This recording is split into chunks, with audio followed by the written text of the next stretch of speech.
সম্মানিত আশেকে রসুল ও হোসাইনি মুসলমানদের প্রতি আমার অন্তরের অন্তঃস্থল থেকে সালাম জানাচ্ছি। আসসালামু আলাইকুম ওয়া রাহমাতুল্লাহি ওয়া বারাকাতুহু। বিসমিল্লাহির রহমানির রহিম। মহাগ্রন্থ আল কোরআনে আল্লাহ পাক রব্বুল আলামিন মুনাফিকের ব্যাপারে খুবই হুঁশিয়ারি দিয়েছেন। মুনাফিকের সব থেকে বড় তিনটি আলামত আল্লাহ পাক রব্বুল আলামিন কোরআনে ঘোষণা করেছেন। তিনটি নমুনা। নাম্বার 1, যে মুনাফিক হবে সে কথায় কথায় মিথ্যা বলে। দ্বিতীয়তম কথা হলো ওয়াদা করলে ওয়াদা ভঙ্গ করে। তৃতীয় নম্বর হলো আমানতের খেয়ানত করে। এই তিনটে হচ্ছে মুনাফিকের সব থেকে বড় লক্ষণ। তা আমানত সম্বন্ধে একটু আলোচনা করি আপনাদের সম্মুখে। আমানত কি? আমানতটা হচ্ছে আরবি শব্দ। আমানতের বাংলা অর্থ হচ্ছে জিম্মাদার। এই আমানত সম্বন্ধে অনেক আলেম ওলামায়ে মুফাসসির মুফতি মুহাদ্দিস বলেছেন আমানত হচ্ছে কলমা, আমানত হচ্ছে আল কোরআন, কেউ বলছে আমানত মানে পাঁচওয়াক্ত নামাজ। বিভিন্ন লোক বিভিন্ন রকমের মানে করে থাকছে, কিন্তু আসল মানেটা কেউ পরিষ্কারভাবে বোঝাইতে পারে নাই। আমানতের বাংলা অর্থ হচ্ছে জিম্মা। কাউকে কোনো জিনিস দায়িত্ব করে তার হাতে, তার কাছে, তার বাড়িতে রাখা হয়, যে এই জিনিসটা আমি আমানত স্বরূপ 1 দিনকার জন্য, 2 দিনকার জন্য, 10 দিনকার জন্য, 1 ঘন্টার জন্য কি 1 বছরের জন্য রাখলাম। তাহলে কোনো ব্যক্তির কাছে যদি আপনারা কিছু রেখে দেন আমানত স্বরূপ, এটা তোমার কাছে আমানত থাকলো, তা সে নষ্ট করবে? কেউ নষ্ট করবে না। যদি 1 বছর ধান দেয় আমানত স্বরূপ, ধানটা নষ্ট করবে না। যদি 5 টাকাটা নোট দেয়, এটা আমানত রাখলাম, সে নষ্ট করবে না। তাহলে আমানত উহাকে বলা যায়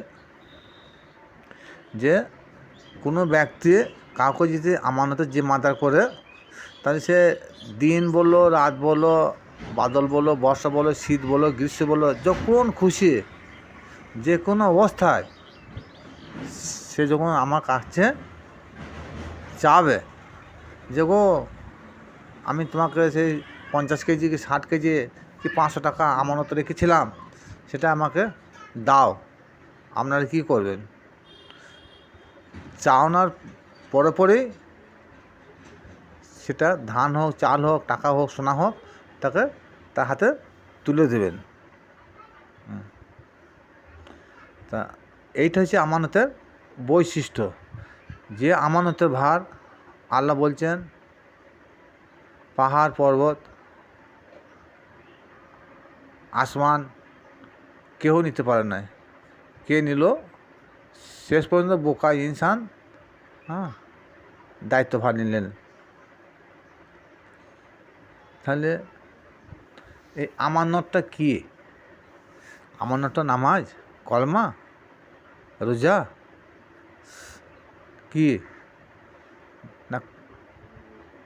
না অন্য কিছু? এটা পর্যন্ত কোনো মুফাসসির মুফতি মুহাদ্দিস আলেম ওলামারা, তা ওদের তো ভুল হতেই পারে, যারা মুফাসসির মুহাদ্দিস তেনারাই তো ঠিক করেন নাই। যেমন এক ব্যক্তি বলছে, ওগো, তার স্বামীকে বলছে, ও বাড়ির দরজা টেলিগ্রাম বাজে, দেখো তো। তা বলছে দেখি, তা টেলিগ্রাম এসেছে, কি খবর? টেলিগ্রামে খবর হচ্ছে যে তার একমাত্র ছেলে বোম্বে কি দিল্লিতে কাজ করতে গিয়েছে, হঠাৎ মারা গেছে। তা বাড়ির বিবি জিজ্ঞেস করছে, আগো টেলিগ্রামটা কিসের? তা বাড়ির বিবিকে তখন সে ভদ্রলোক একটা শান্ত মেজাজে বলছে, গো আমাদের কাছে যদি কেউ রাতের অন্ধকারে হোক, দিনের উজ্জ্বলায় হোক, যখন তখন হোক, যদি কিছু আমানত কেউ রেখে দেয়, তাহলে সেটা কি আমরা ভক্ষণ করব, না আমরা চিরস্থায়ী রেখে দেবো?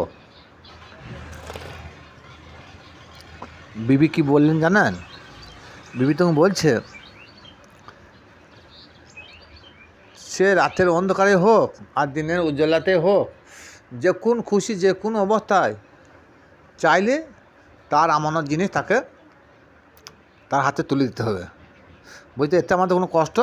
বুঝি না, এতে আমাদের কোনো কষ্ট নাই, এতে কোনো কষ্ট নেই। সে আমানত সে যখনই চাবে তাকে রাতের অন্ধকারে হোক আর দিনের বেলাতে হোক আর খেতে খেতে হোক, আমানত সে যখন জমা রেখেছে, যখন খুশি চাইলে তার হাতে তুলে দিতে হবে। তো বলছি, বিবিকে বলছি, এটা ঠিক বলছি? তো বলছি, হ্যাঁ অবশ্যই ঠিক বলছি, অন্তর থেকে বলছি। কেন পরের আমানত আমরা কেন খেয়ানত করব? সে যে অবস্থা চাবে তাকে সঙ্গে সঙ্গে তাকে ফেরত দেবো। তখন তার স্বামী বলছে, গো আমাদের সে একমাত্র ছেলে, সে রহমান দিল্লিতে কাজ করতে গেছে না, হঠাৎ কারেন্টে শর্ট লেগে মারা গেছে। বলে ইন্না লিল্লাহি ওয়া ইন্না ইলাইহি রাজিউন পাঠ করলেন। তখন বিবি কী বলছে? বলছে আল্লাহ তো দিয়েছে একদিন, আমাদের কাছে আমাদের ছেলে ছিল একমাত্র আমানত স্বরূপ, সে একদিন পাঠিয়েছে পৃথিবীতে, আবার তার হুকুম অনুযায়ী সে তুলে নিয়েছে। আমানত যতদিন ভোগ করার ততদিন ভোগ করেছি, আবার যখন তার চাহিদা হয়েছে সে চাহিদা মোতাবেক সে তুলে নিয়েছে। সুতরাং আমাদের এর মধ্যে কোনো দুঃখ কষ্ট কিছুই নাই। তাহলে এটা একটা আমানত, যে আল্লাহ আমাদের ঘরে যে একটা সন্তান, ছেলে মেয়ে যাই দেখ না কেন, সেটা আমাদের কাছে আমানত। 10 বছর 5 বছর 20 বছর, একদিন দুদিন পর হয়তো পৃথিবী থেকে তাকে দুনিয়া ছেড়ে যেতে হবে, সেইটাই হচ্ছে আমানত। পাঠিয়েছিল, আবার তিনি স্ব ইচ্ছায় আমাদের কাছ থেকে আবার তুলে নিয়েছে, এতে আমাদের কোনো কষ্ট নাই। এটা একটা আমানত। কিন্তু সুফিবাদের মতে হকিকতে আমানত হচ্ছে কি জানেন? সেই আমানতটা হচ্ছে কলমা নয়, নামাজও নয়,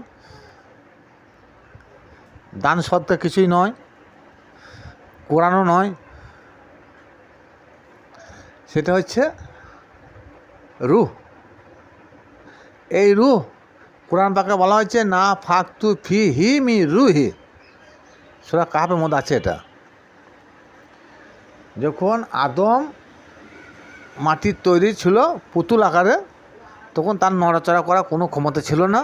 আল্লাহ পাক রব্বুল আলামিন তিনি স্বয়ং রূহ আকারে ওর মধ্যে প্রবেশ করলেন। তারপরে আল্লাহ কি বললেন? যে এটা তোমাদের কাছে আমি আমানত স্বরূপ জমা রেখেছি। এই আমানতের দায়িত্ব একমাত্র বোকা ইনসান ছাড়া আর কেউ নেয়নি। সুতরাং আমি যখন চেয়ে নেব তখনই তোমাদের সেটা আমার হাতে তুলে দিতে হবে। তাহলে এখানে তুলে দেওয়া, আমানত ফেরত দেওয়া উদ্দেশ্য হচ্ছে আমরা পৃথিবীতে 50, 60, 70, 10, 20, 20 বছর হায়াতে জিন্দিগিতে বসবাস করছি। যখন আল্লাহর খাতায় যখন আমানতের মেয়াদ শেষ হয়ে যাবে, তখন আমাদেরকে পৃথিবী ছেড়ে চলে যেতে হবে। সেটা কী যাবে? সেটা আমার দেহ পড়ে থাকবে, আমার পরমাত্মাটা যখন আমার দেহ থেকে বিদায় নেবে তখন আমি ডেড বডি হয়ে যাব। এই রুটাই হচ্ছে যেটা পরমাত্মা বলা হয়, এইটা হচ্ছে আমানত। যে যতটা বুঝেছেন ভালো, আর যদি বুঝতে না পারেন আপন আপন মসজিদের কাছ থেকে যতটা বলেছি ওইটা নিয়ে একটা বিস্তারিত আলোচনা করবেন, আরও বুঝে যাবেন। আশা করি যেটা বললাম বাংলা ভাষায় ভালো করে খোলামেলা আলোচনা করে বলেছি, আশা করি সকলে বুঝতে পারবেন। আর বুঝতে যারা পেরেছেন তারা আমার এই ভিডিওটা বেশি বেশি করে শেয়ার ও লাইক করবেন এবং সাবস্ক্রাইবও করবেন। আসসালামু আলাইকুম, খোদা হাফেজ।